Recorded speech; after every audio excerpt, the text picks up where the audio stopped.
Percosse e diffamazione aggravata. Ne deve rispondere una 14enne denunciata alla Procura della Repubblica presso il Tribunale dei minori di Venezia dopo l'aggressione a una sedicenne avvenuta lo scorso 25 febbraio al centro studi di Bassano.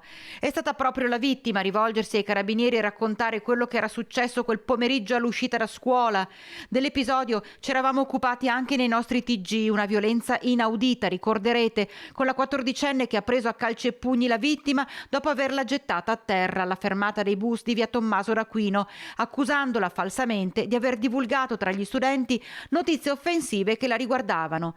Tanto era bastato per organizzare una spedizione punitiva. Del fatto erano stati girati 2 video che vi avevamo mostrato anche noi, gli stessi diventati virali tra studenti e studentesse. Video finiti anche su una pagina social cui erano seguiti numerosi commenti, compreso uno molto pesante e diffamatorio scritto proprio dalla 14enne violenta. Nei suoi confronti, ricostruita la vicenda, i carabinieri di via Emiliani hanno fatto scattare la denuncia.